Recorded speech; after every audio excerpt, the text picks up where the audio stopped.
Orhan'a canım feda olsun. Sen de sağ ol usta. Hadi tekrar özgürlüğüne kavuşmanın şerefine. Kötü günlerin geride kalması şerefine abi. Hadi afiyet olsun. Başka bir isteğin var mı? Senden bir ricamız var Orhan abi. Estağfurullah, nedir? Yanık sesine hasret kaldık be abi. Eğer bizi kırmazsan çok seviniriz. Uzun zamandır sazı elime almamıştım. İnşallah unutmamışımdır.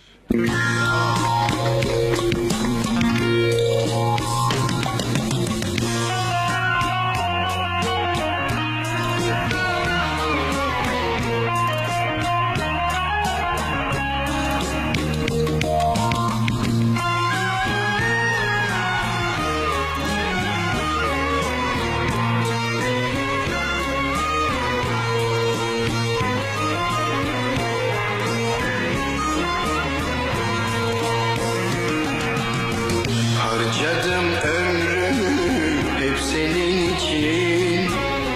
Sevilmek bir hayal, sevmemek ziyan. Ettiğim duadan ümide kadar döktüğüm gözyaşı nefretim ziyan. Ettiğim duadan ümide kadar döktüğüm gözyaşı nefretim ziyan.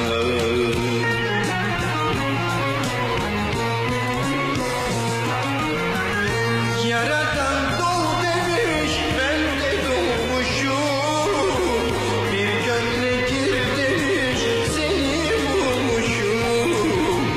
Ne yazık sayende sefil olmuşum. İbretin alemin görmemek ziyan. Yaradan doğ demiş, ben de doğmuşum. Bir gönle gir demiş, seni bulmuşum. Ne yazık sayende sefil olmuşum. İbretin alemin görmemek ziyan. Ömrümden çaldığın zamana yazık. Uğrumda verdiğim son nefes ziyan.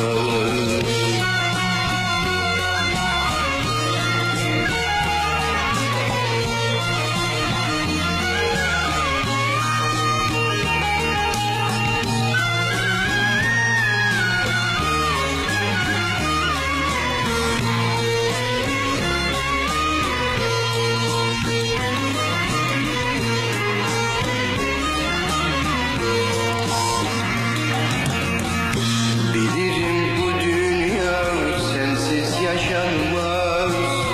Sensiz bir derd ile güne başlanmaz. Sen de bil kahrına bu can dayanmaz. Yaşamak çok güzel seninle ziyan. Sen de bil kahrına bu can dayanmaz. Yaşamak çok güzel seninle ziyan.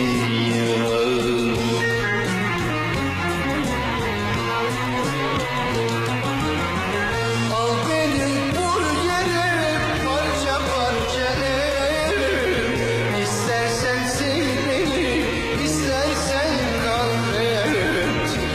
Budur senene verdiğim kıymet. Sevmenin böylesi ölmekten ziyan. Yaradan doğ demiş, ben de doğmuşum. Bir gönle gir demiş, seni bulmuşum. Ne yazıksa